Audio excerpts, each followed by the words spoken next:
Okay, welcome to Principle 4, Do What Matters. Hebrew Hayom La'asosoi, today to do it. So,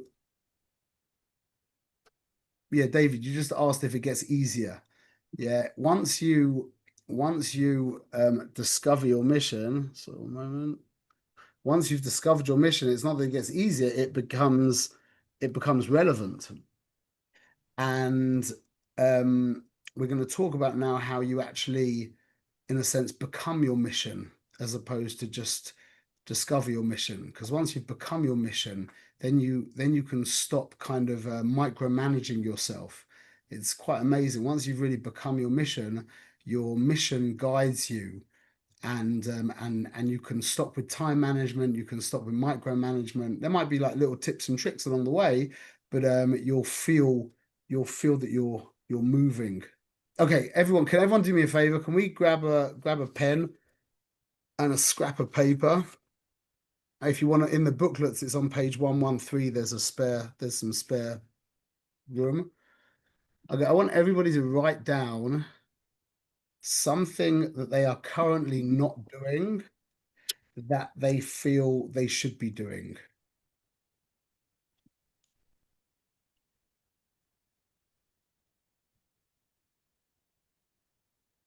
Not something that you are doing that you should stop doing, something that you are not currently doing that you really want to be doing, that you feel you should be doing, that you know you should be doing, etc., etc.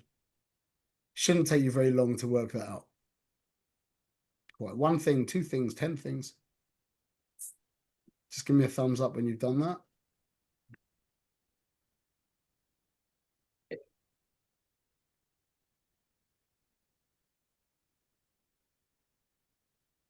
Okay, we'll get back to that in a little bit. Okay, so the definition of do what matters, which is principle 4, which comes after you've discovered what matters. Yeah, that's your mission. That's what matters. Now, how do we do it? This is for sure the most practical class of all of the classes, and a lot of people give me very powerful feedback about how helpful this class is. This is a class on, remember we spoke about leadership and management. Management is about climbing the ladder. Leadership is about which wall you place the ladder against. So know your mission is absolutely about leadership, working out which wall to lean your ladder against. Do what matters is now management, pure management, climbing the ladder in the most effective, efficient, safe, enjoyable way you can. Okay, so the definition of do what matters on page 96: to consistently manage day-to-day actions in alignment with core values and long-term goals. To consistently manage day-to-day actions in alignment with core values and long-term goals. That is what do what matters is about. And the reverse definition, as we've said many times, how important this is.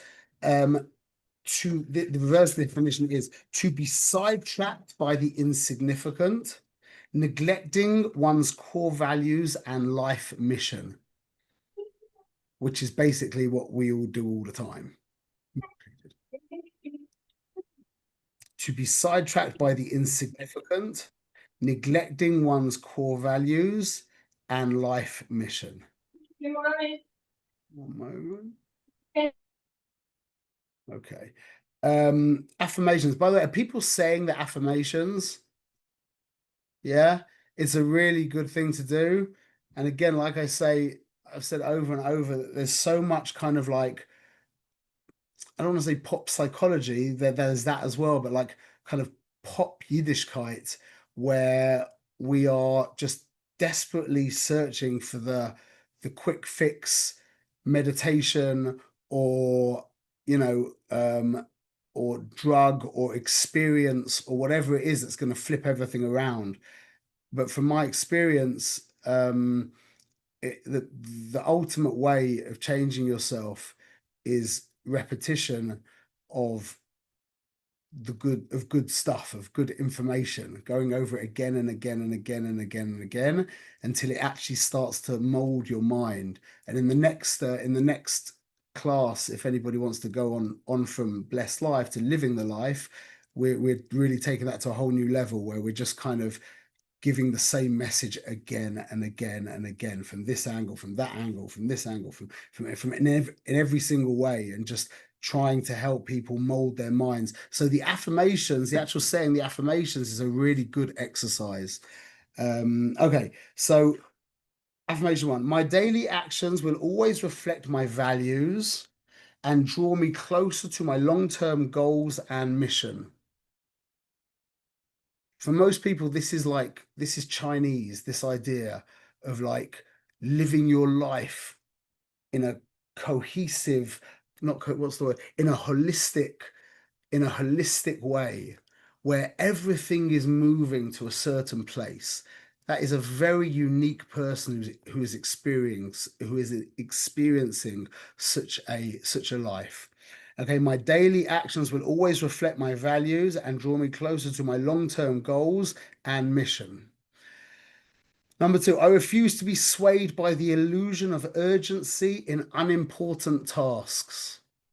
Okay, we're going to talk about urgency quite a lot. I refuse to be swayed by the illusion of urgency in unimportant tasks. Number three, I confidently and I always get this one. I confidently and unapologetically say no to distractions, prioritizing and making time for what truly matters. I confidently and unapologetically say no to distractions, prioritizing and making time for what truly matters. Okay. So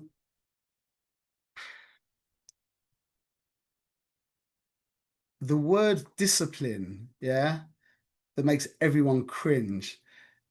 Everyone either hates being disciplined or they feel they have no discipline. Yeah. But either way, the word discipline has got a lot of negative baggage attached to it. Yeah. But discipline actually comes from the word disciple, which in our language is called a chassid. Yeah. I don't know how many chassidim we have here.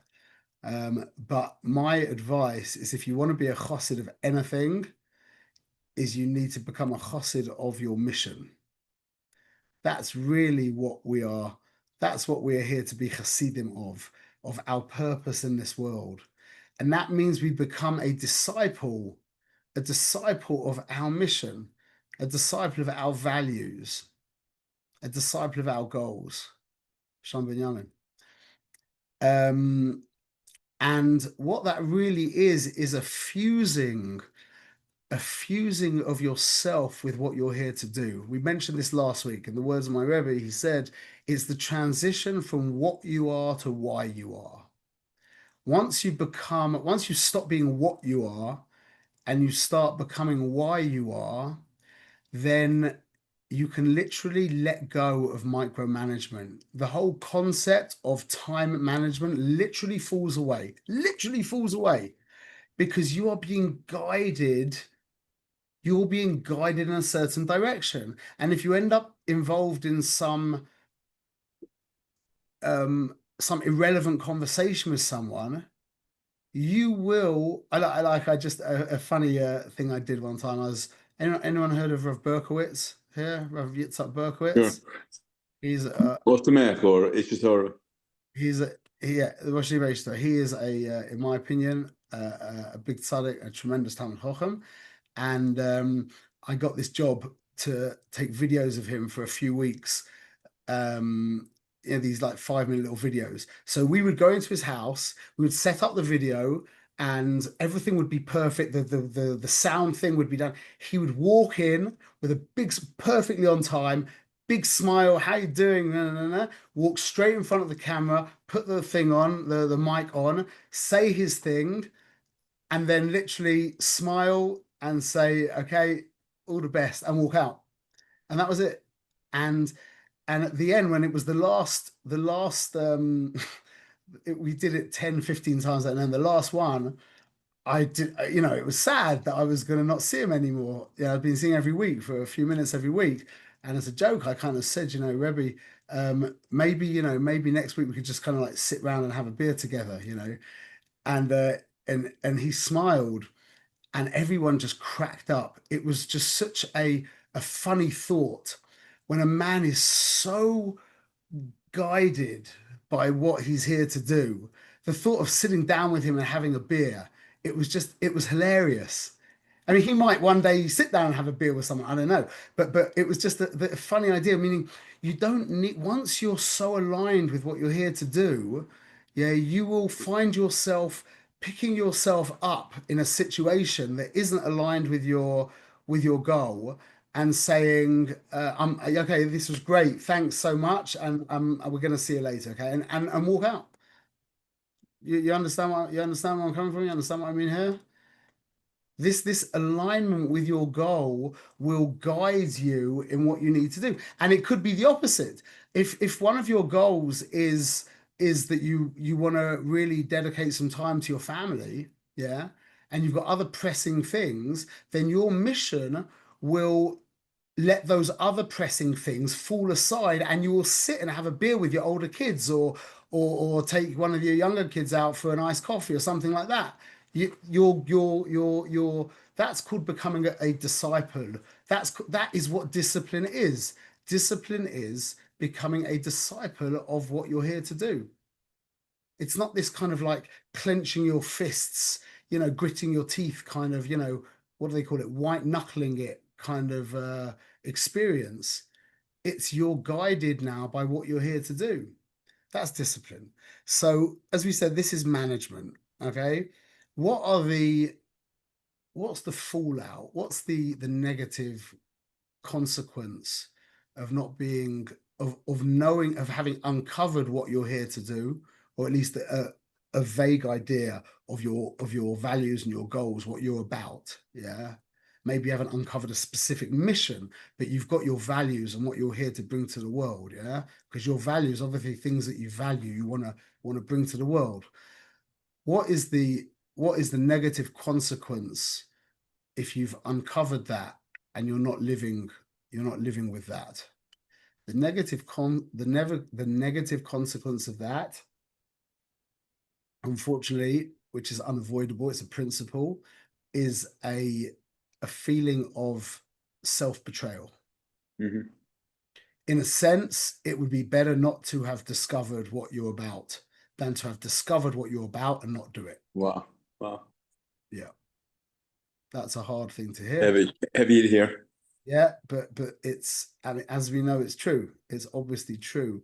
If you know that you're here to do something and that is falling by the way because of all these other insignificant things that you're constantly distracted by, you're just going to feel that you're just going to feel a deep sense of self-betrayal, which will be very which will have lots of negative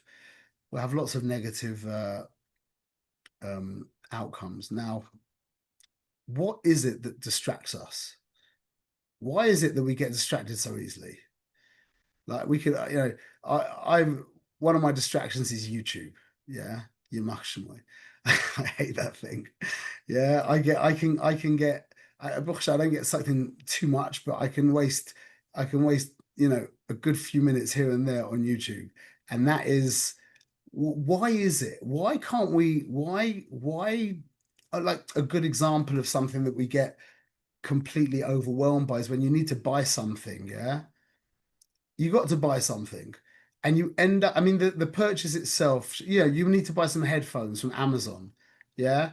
The purchase itself should take you, what, 6, 7 minutes, yeah? 3 hours later, you've got like 25 tabs open, yeah? You've got the comparison of side by side. You're weighing up every teeny little thing. You're weighing up the price with the reviews, with the features, with the delivery time. And all of a sudden you're looking at it's like 3 hours has gone. What happened? You're bombarded by a lot of stimulus. If you want to buy something on Amazon, suddenly you're going to see 10 other items hitting your attention, because the computer figured out that that's what you're looking for. So of Oh. course it's going to distract you. But what? Yeah, but why can't you stay aligned with the purpose of why you're on Amazon? What is it that those 10 other sets of headphones, why is it that they pull you so deeply to the point where you're not able to just grab a hold of yourself and say, "Oh, stop"? Because we're always looking for something better. Maybe this is something better for us. Okay, so When you buy stock, it's called the fear of missing out. Like you're afraid, oh, I buy this, I didn't buy that, I made a mistake. again, I hear what you're saying, but I'm trying to get to the real. I say that think I think that there's, in my case, if you don't know your mission, that's very easy. First of all, if you don't know, so I'm looking at these three, the affirmations, my daily actions, and we feel. If it was a test for me, I'd probably get like a 40 on this test. I think everybody else as well would. As well. Abigail, But I have an idea. But I think what's happening in my case, it's first of all, if I knew my mission, it'd probably be a lot better. I'd probably maybe get a 60. I'd probably just get a D. Sorry to rush you. Just sorry to be abrupt. We get to the point. What is it that stops you? What is it that doesn't allow you to say just buy the headphones and it's the set? Just do it. I think that it's like because I think that it's that we. I think I get like sucked into like the Citra is the way I look at it. Okay, so that's probably what I'm going to say. Just I'll explain a little better. I think that in terms of getting lost online, maybe not with buying things on Amazon. I'm in Israel, so it's complicated to do that.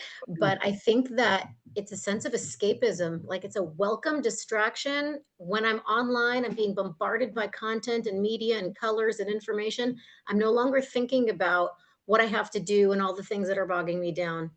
Okay, so everyone's really said it, yeah. This is called, Chazal call this ruach shtus, yeah, which doesn't really help much. But when you unpack the words, it's actually unbelievable, yeah. Shtus is from the word shita, which means an ideology. An ideology, we spoke about this in Be Humble. An ideology is an idea, or let's call it something that you have identified with, that you've merged with, that you and yourself, that yourself and that idea or thing or whatever it is have become where you end and that thing begins to become blurry, and it could become ultimately blurry. Ruach is the code word in Chazal for emotions.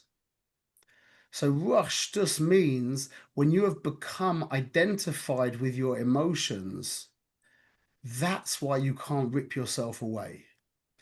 Because your emotion, let's say your will, your emotion, whatever, however you want to call it, is saying search more, look longer. And well, where are you to say stop? Leave me alone. Let me just get the headphones and get out of here. Let me just watch this video and go. I'm not talking about if you've had a crazy day and you need a few minutes to sit down and, let the brainwaves, fall down. But the reason why we can't say no to ourselves when we're getting distracted is because we've become identified with the part of us that wants to be distracted. So there isn't a driver anymore to say, stop. That's what Chazal call ruach shtus, is identification with emotions. When you've become identified with your emotions, is a little bit off topic, but like for a person who's very angry and you turn around to him and say, or her, and say, relax, man, relax, take it easy. They just get more angry. Yeah. Relax. Don't say that. Don't say that to somebody. You're not talking to a person. You're talking to an emotion. Talking to anger. Mm-hmm. So you're like, it's like handing someone a gun and saying, kill yourself. You're saying to anger, stop, just go away. And anger, like everything that exists in this world, wants to continue to be. That's the definition of an angry person. she doesn't feel that there's anger in them. They are angry, as the word says, I am angry. The best way to reframe it is to say there is anger in me right now, or there's even the best way to say it is there's anger passing through me right now. And then that at least gives you a chance to get over that. But calls mine, you're saying I am angry or I am anger. That would probably be the most helpful way of saying it when you're in that state, saying I am anger. Maybe that'll help you kind of pull yourself together. Yeah. Then you can reframe that and start really understand what it is. You're not anger.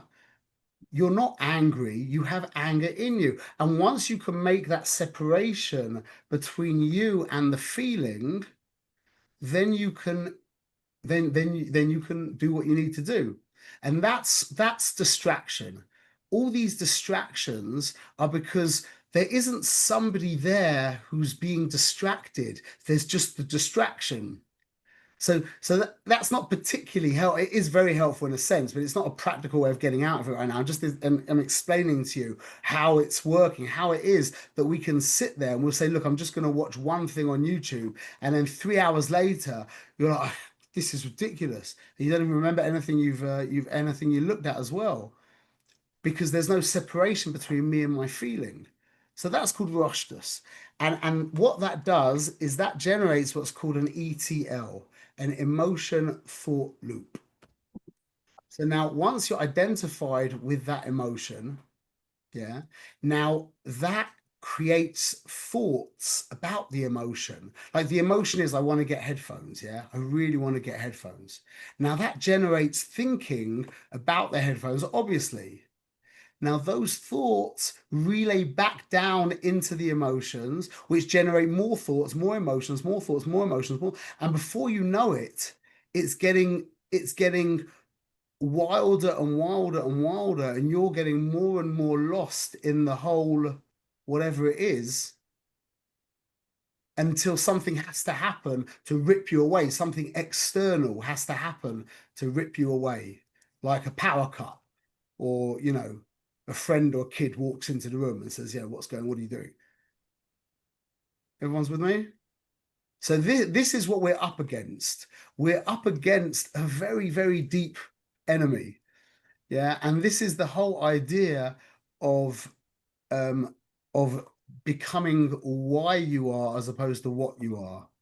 Because once you become the why you are, once you've gone over once you've done your eulogy, yeah, and you've extracted your values, and maybe you've discovered your mission, yeah, and then you've written your mission statement, and you've gone over your mission statement again and again and again, hundreds of times. Again, I know that feels like, oh, just give me some kind of, meditation, app that will flip it around for me in 2 seconds. Yeah, that's what we want. Yeah, but that's just not how it works. So once you've written down your mission statement and you've gone over it again and again and again and again and again and again and again, yeah, now you actually start to become that. And now when you get sucked into YouTube, yeah, you will still get sucked into whatever your YouTube is, yeah. Yeah, it won't take very long for you to go, oh, what am I doing? Click. Okay. It certainly won't be as enjoyable anymore, even if you don't click it off. Yeah, exactly. And then, and then hopefully that will help you turn it off. But for sure, that's the point. In my case, I feel sometimes that you're supposed to be the Eved to Hashem. I'm an Eved to the Sitra Akra. It's like, I think that, and that's my, another word for Sitra Akra is, I don't want to get into this, is a bit off topic, but it's a bit, this isn't what the class is. Another word for Sitra Akra is your sense of self. In fact, that's really all Sitra Achra is your sense of independent self. I don't want to go there right now, but that is what we're talking about here. So what you said is 100% true. You're not getting actually identified with headphones. You're getting identified with your pleasure in buying headphones. But that's for another class. Okay, so this is one of the most important things I've ever learned. I know I've said that a bunch of times, but there's a lot of important things here. So we're just going to do a screen share for a minute. Wait a moment. And we are, well, let's, yeah, one moment, let me do this. This is the main part of the share.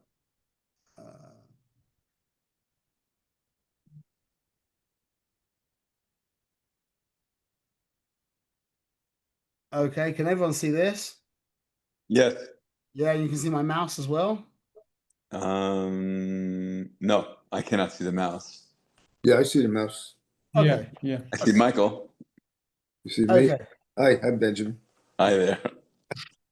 So, we're gonna divide everything in our life. Well, we're gonna give two basic words, okay, that we're gonna use to create a matrix. Yeah, the two words are urgent and important. Or I should say important and urgent. Okay, important is very simple.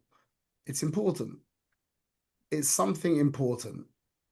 Like I was at a wedding one time with two wedding planners talking about all the flowers and stuff for the wedding. And I said to them, yeah, they were wedding planners, so that was the whole thing. And I said to them, yeah, that's all very nice, yeah, but it's not important. And they were like, yeah, you're right. It's not important. It's nice. Flowers are nice, but they're not important. Yeah. Your life mission is important. What you're here to do, that's important. Yeah. So what's urgent? Urgent is from the word urge. It's the key to making sales as well. Yeah, it's the key to making sales. If you go onto any intelligent sales website where they're trying to sell you something, there will be some kind of urgency factored in. Whether it's, like I did it for this course, we had 40 seats. We had 40 seats available at that half price. Yeah, that was urgency working. Yeah, or it could be a deadline. And if you notice, by the way, most people who joined our class, there was a flurry of people who joined the very last few moments. And it's the same with every online sale that I do. Yeah, most of the sales are made as the final click, as the final countdown clock is finishing. Why? So this is something that literally so many people have. It's called an urgency addiction. An urgency addiction. One of my boys, yeah, every day he's putting on tefillin like 3 minutes before Shkia. He just can't. He can be sitting there doing nothing for hours and hours, and then he needs Shkia to actually kick him into action to put on his tefillin. The urgency addiction means, and this is literally by nearly all of us, yeah, urgency addiction means that you need something external to kick you into action. Is that the same as procrastination? Well, it depends. I mean, procrastination, That's the opposite. because there's nothing. We wait to do what we need to do until there's a sense of urgency. Yes, that is exactly. Yeah, so I understand now what you're saying. Yeah, that is exactly it. That's exactly what urgency addiction is. You could call it procrastination if you want to talk about the part when you're not doing anything. I'm talking about when you actually get spurred into action. Because you're addicted to urgency, you can't generate your own inner energy. You just can't do it for whatever reason. Yeah, most people feel that they have this addiction. If you feel like you want to put a thumbs up, most people have this addiction. Most people, that they find it very difficult to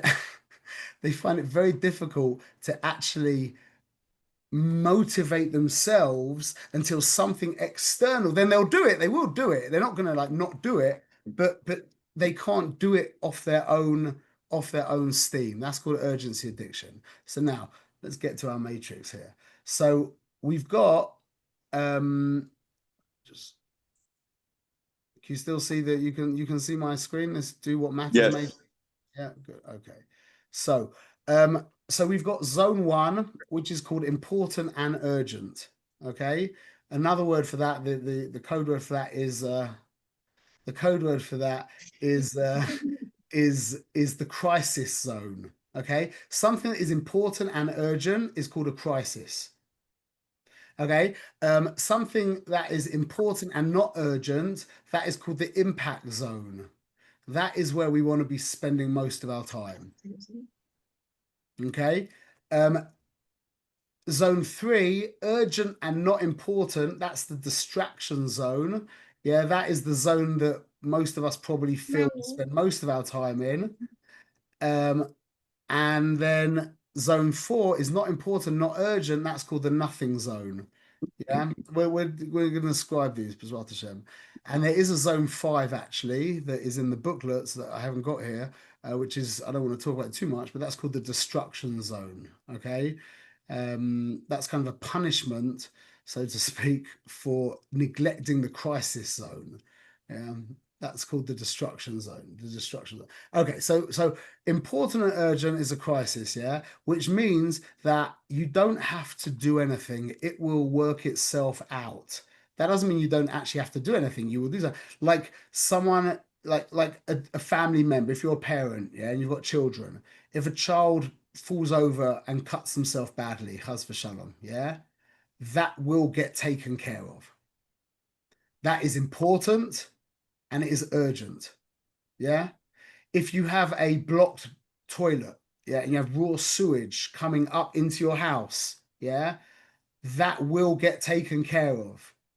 That is important and it is urgent, okay? A health crisis, somebody doesn't feel well, like badly, you know, very, very ill. Yeah, that is important and urgent. These are things that will take care of themselves, so to speak.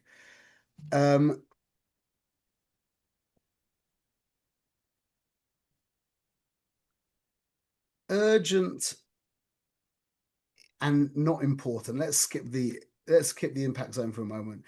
Urgent and not important. What's a great example? Everyone want to give me a good example of something that's urgent but not important? YouTube. YouTube. Well, no, YouTube isn't really urgent. That's more in the nothing zone. It's not really urgent to look at YouTube. I'll give you something that's really urgent that's absolutely not important, is the news. The news is urgent and not important. Now, if you'll actually, one of the seeds will show you, will kind of lay this out for you. What kind of music, when you watch the news, what kind of music comes on? Yeah. What's the lighting like? What are the camera angles like? What are the headlines like? You know, breaking news, and then the dun dun dun, and you know, the really important woman or man sitting there in a very, you know, kind of authoritative pose, etc., etc. Yeah, all of that is geared to create urgency, and this is the kicker, is when enough urgency has been generated, it gives the illusion or the delusion of it being important. That's, This is the question. that's not a catch. Everyone's with me? One second, people put themselves on mute. That's really, that's an important thing to know. When something is given, or something is engineered to appear to be very urgent, then all of a sudden it becomes important. And that's not true. It never really did become important. It just became really urgent. So that's the same thing with when you need to buy that, when you need to buy that thing, that urge, there's that urge. All of a sudden you're neglecting, you know, vital emails and very important things to do, because there's this urgent need to buy this thing that you don't even need for, like, you know, you don't even need it for the next month. And all of a sudden, important things are getting put to the side. Everyone's with me? You know, everyone knows what I'm talking about, yeah? Yeah. Yeah. But So- you said that this is an area of zone 2 where we should be in most of the time? No. I skipped No. two. This is zone 3. This is urgent and not important. This is called the distraction zone. But the zone 2?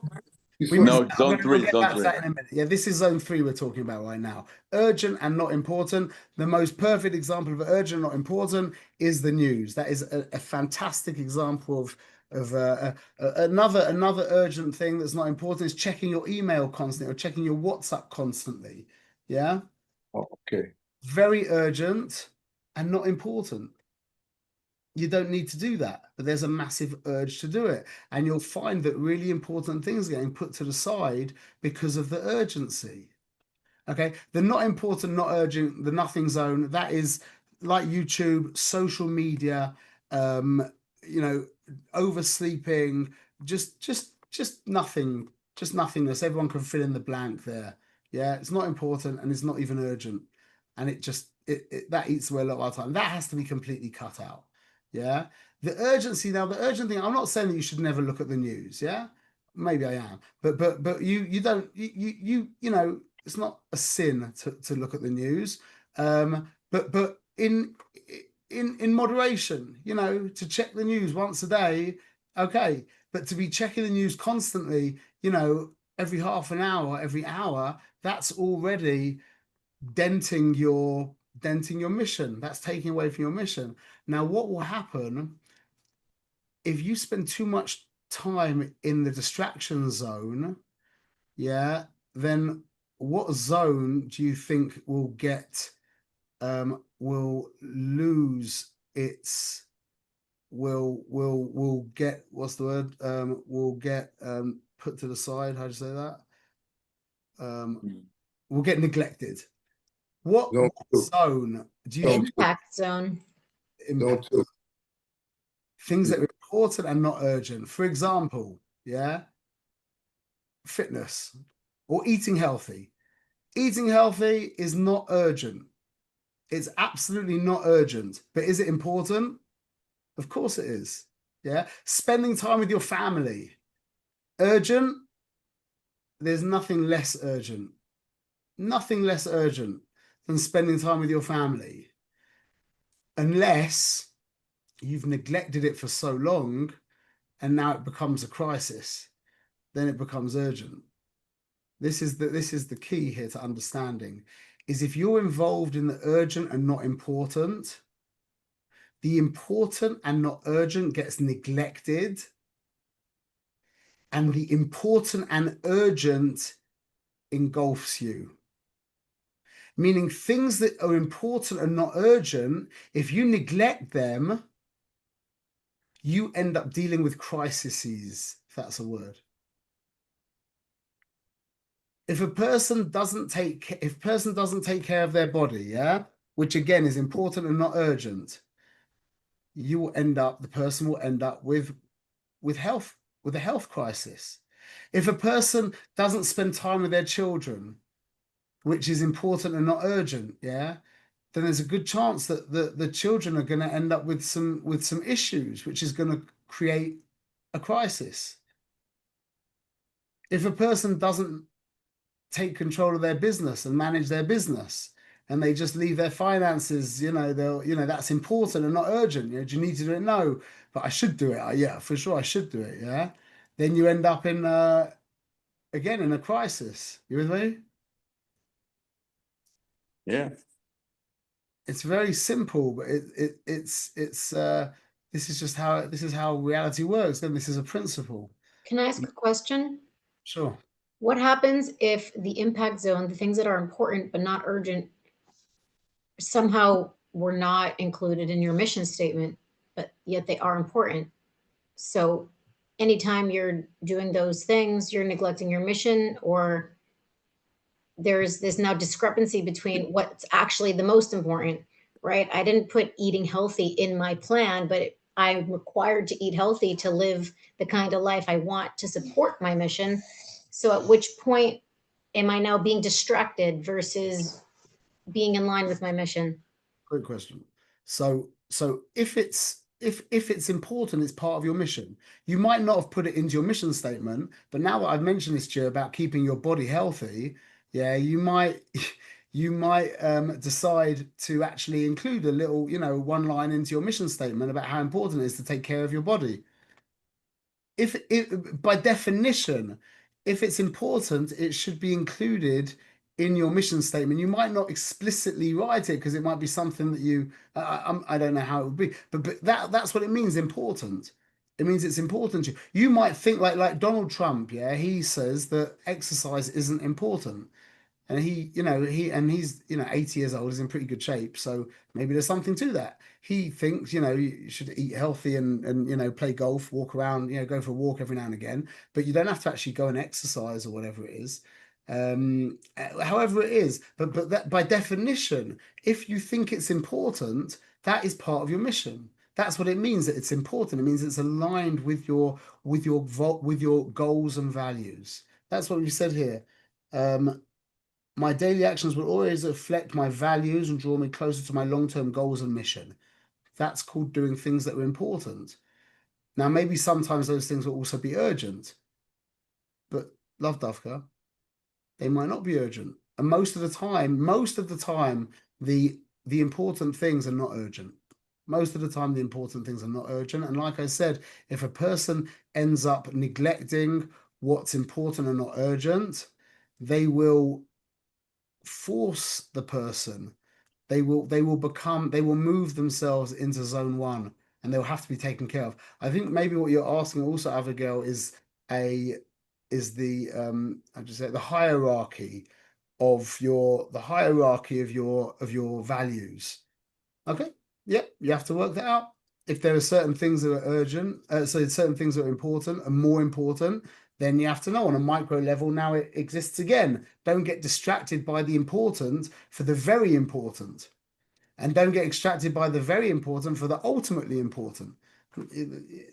You're going to have to take care of. You're going to have to work that one out yourself. You with me? Does that answer your question? It answers my question in theory.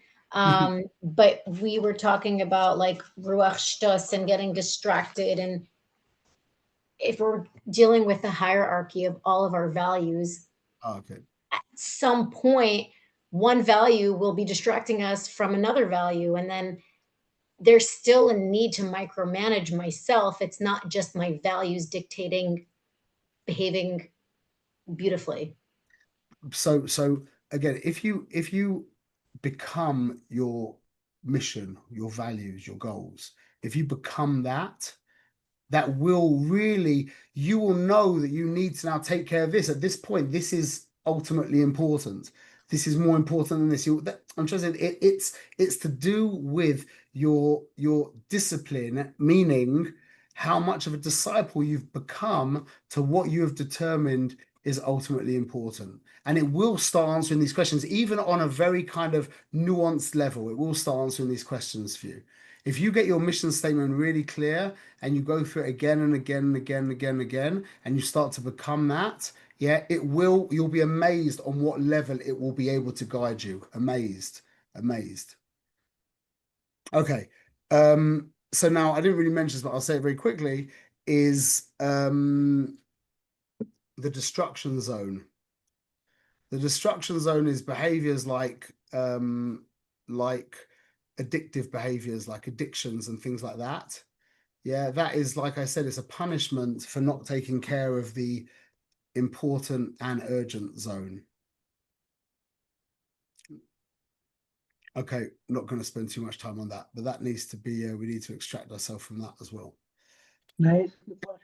Can I just ask everybody, could everybody who wrote down what we wrote down at the beginning of the class, can everyone, if they don't mind, as long as it's not too personal, can anyone just read it out to me quickly? Or write it in the chat. Read it out. Was it just one thing? I wrote like 5. So say one at the top, the most important. Okay, investing more effort into growing my business. Okay, important, not urgent. Anybody else? I guarantee you everyone wrote something that is important and not urgent. Rabbi, what was the question? I'm sorry, I came late. At the beginning of the class, I asked everyone to write down the one thing right now that you feel you should be doing that you're not doing. Wow, okay. Anybody else wrote something? I'll say on the spot, I'm definitely not investing in learning deeper Torah thoughts than I should be. Yeah, that's important and not urgent. Learning Torah is the paradigm example of something that's important and not urgent. Anybody else?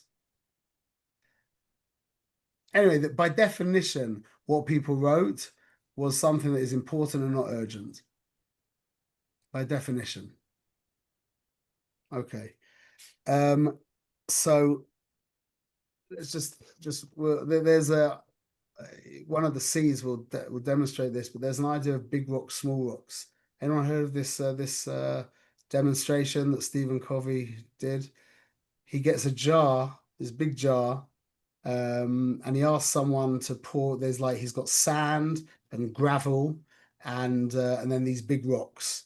And first things they pour in the sand, and then they pour in the gravel, and then they put in the big rocks, and it doesn't fit. Doesn't fit. Yeah, the big rocks are all hanging out, bouncing out of the thing. Yeah. Then what he says is, okay, let's put in the big rocks first.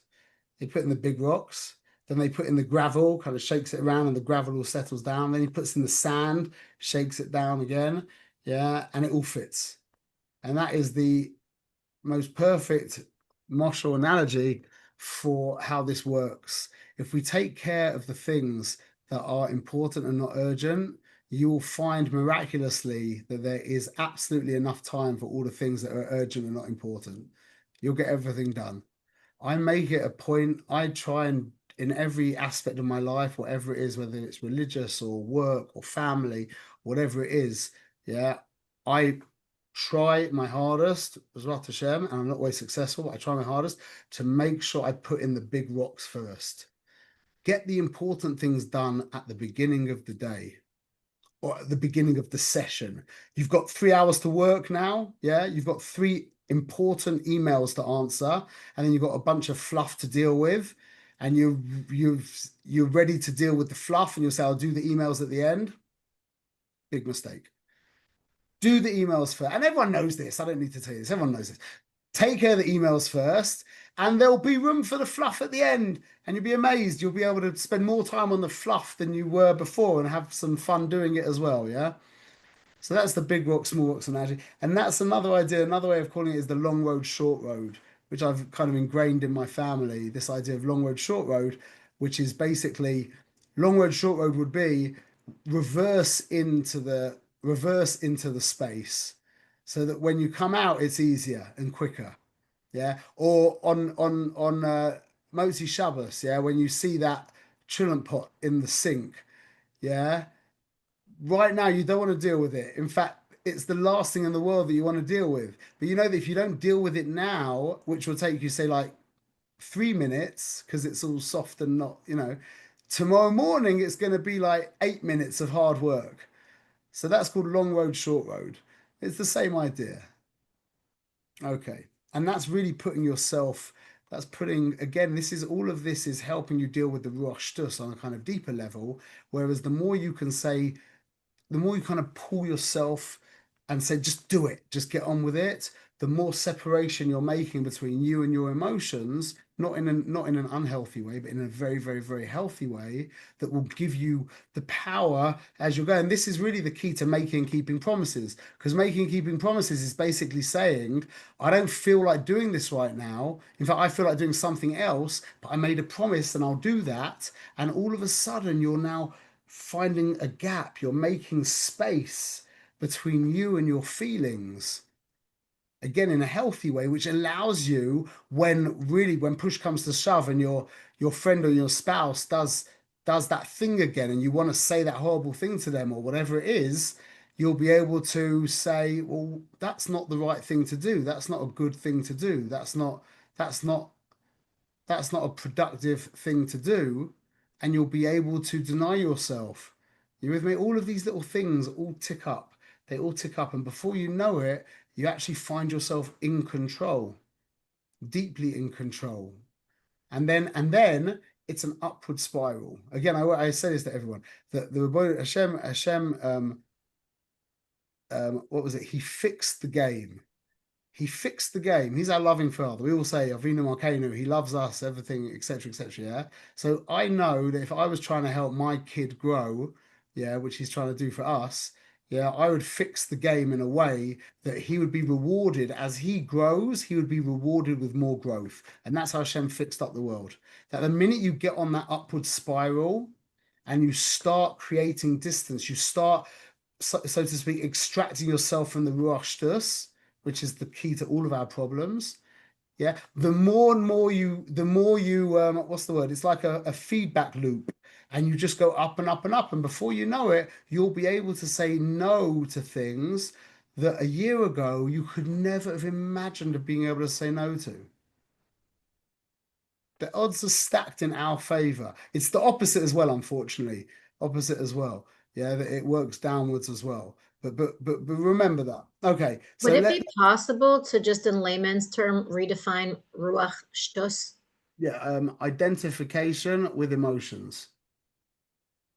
Meaning when your sense of self and the emotion merge, where there's no longer you having an emotion, there's just an emotion. So who's there to say, don't do that? There's just an emotion. There's no one home to say, stop. So you're saying that the key to success is to remove yourself from that, but that sounds like a lifelong lofty goal. The key to success is to making and keeping promises, because that's the beginning of the extraction process. Making, keeping promises means you said you're going to be there at 10 o'clock. Yeah. You're walking out the house at 9:30. You're going to be on time, and you realize that you just want to quickly do the dishes. Yeah. I can't leave that sink like that. Yeah. So what did you just do? You just gave in to your emotions. You just identified with your emotions. And now the next time the dishes are there, it's going to be harder. And the next time you want to say that horrible thing to your kid or to your husband, it's going to be harder, etc. Whereas if you just say to yourself, no, I say I'm going to be there at 10 o'clock. Okay. I'll deal with the dishes later. You just made some separation between you and that urge to deal with the dishes.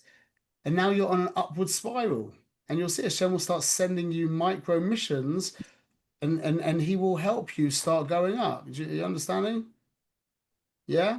There's no trick. We're not talking about tricks or any. There's no tricks. It's just sensible, hard work. It's hard. You want to do the washing up, yeah? You want to clean that thing, yeah? It's hard to not do that. It's hard to pull yourself and say, no, I said I was going to be there at 10 o'clock. That's hard, no?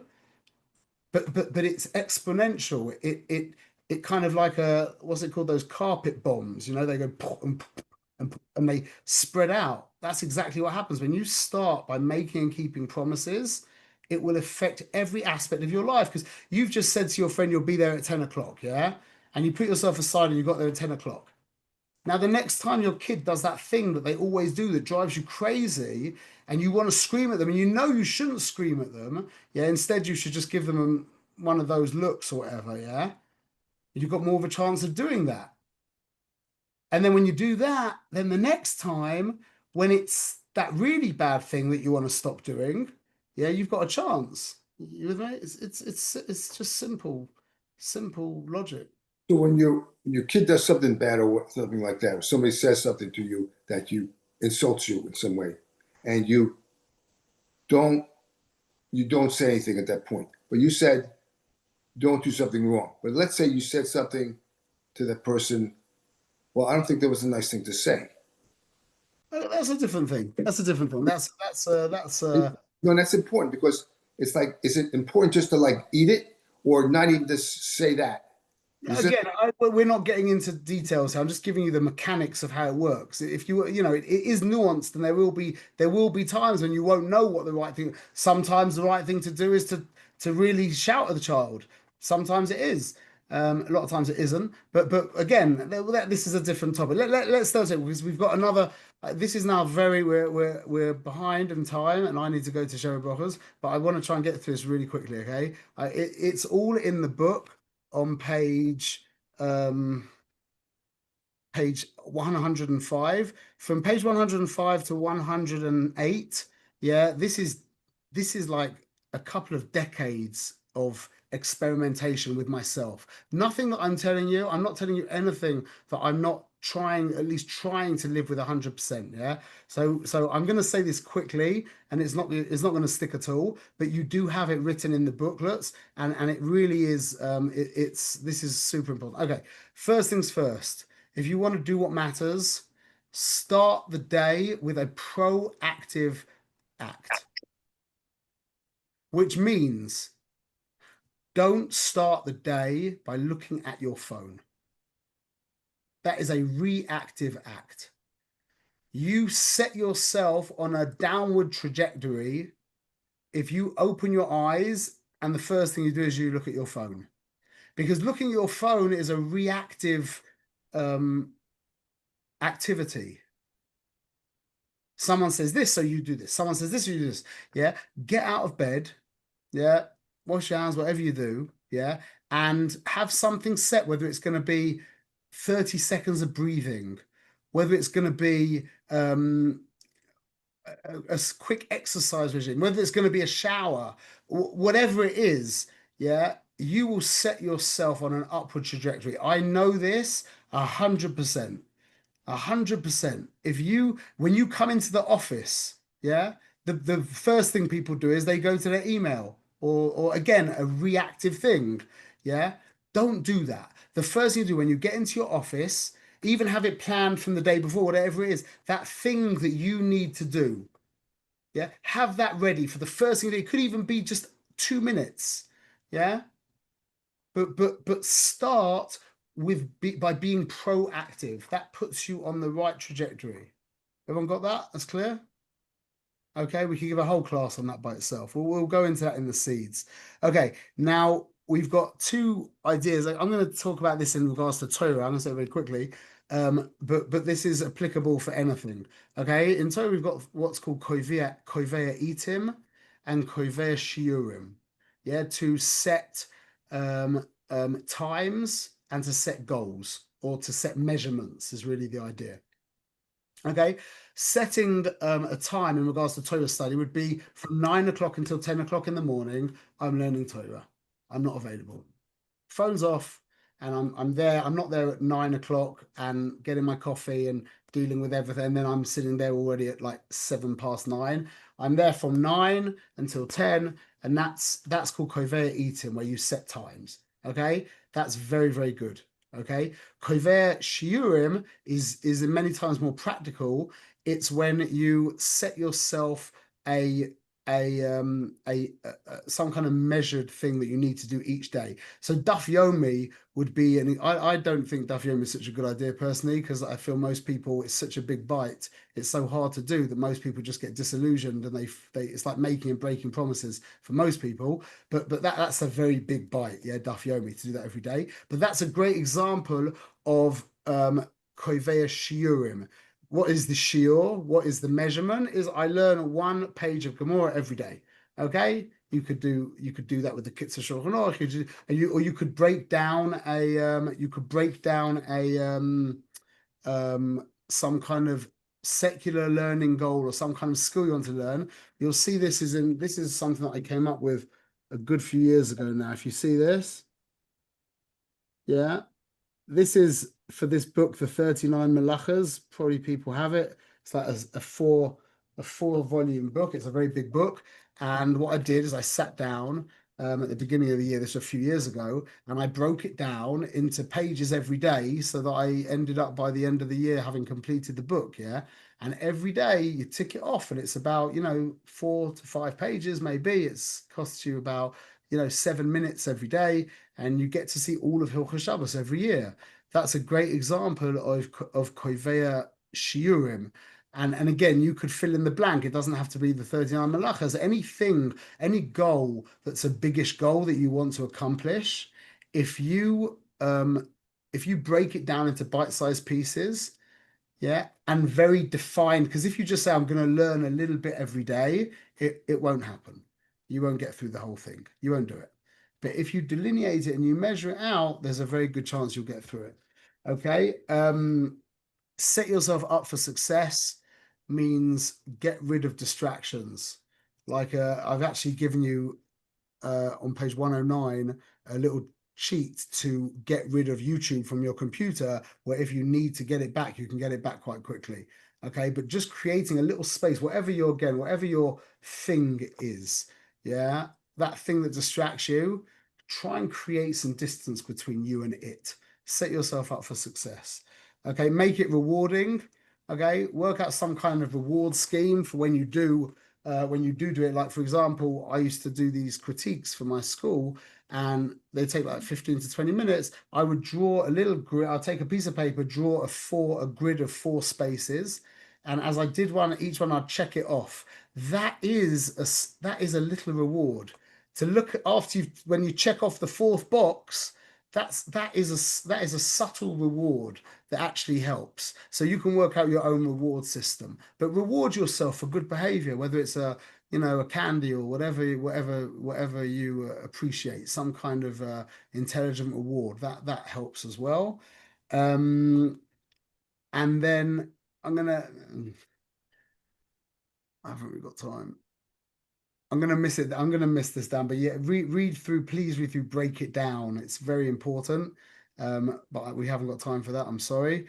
But that basically means defining your goal. I'll just say habit stacking very quickly. Habit stacking is when you do something already that is very much ingrained behavior. Attach something to it. For example, I pray 3 times a day.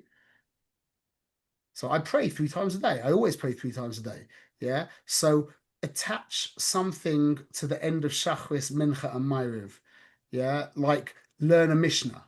Yeah. Learn a Mishnah every day. At the end of Shachris, Mincha, and Ma'ariv, that's called habit stacking. That's very, very good. That's an amazing way of getting stuff done, where you attach a new habit you're trying to, a goal, something you're trying to accomplish, you attach it to a habit that's already ingrained. Like if you have coffee every morning, at 10 o'clock in the morning, you have a cup of coffee, then attach something to that ingrained habit, and that's really, really good, really good. Okay, and then the last thing is pressure. Okay, lachatz, by the way, the word lachatz is the same root as hatzlacha. Okay, you need to engineer. You don't run from pressure. You need to engineer pressure. We don't not want pressure in our life. We just want to be able to handle the pressure in our life. We need to create certain levels of urgency to get stuff done, because that urgency addiction that I spoke about, everyone has it. Everyone has it.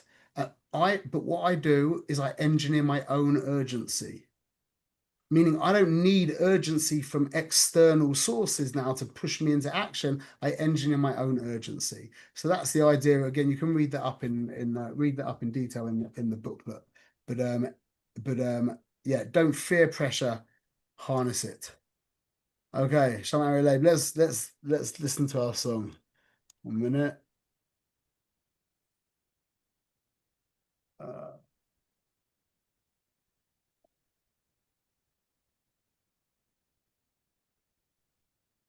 Can everyone see my screen? Everyone can see?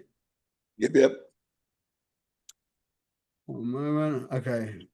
This is a cool song. Wait a minute.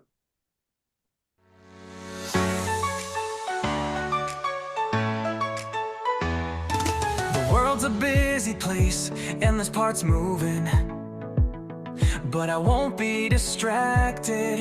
I'll keep on improving. I'll do what matters, cause I've become my mission. Each step forward with care and precision. If it's important and urgent, it'll get itself done. If it's only urgent, then it's just for fun. Not this, not that, I promise to decline. But important, not urgent, that's where I shine. I'll do what matters, stay steady and strong. Each step I take moves my mission along. Not swayed by the urgent, nor pulled by the loud. I'm one with my purpose, my creator is proud. I'll confidently say no if not aligned with my goal. I'll stay true to the fire that burns in my soul. Big rocks, gravel second, I'll stay on course, I'll be a legend. My urgent voices, flashing lights. My false importance steals my sight. But I won't fall for empty claims.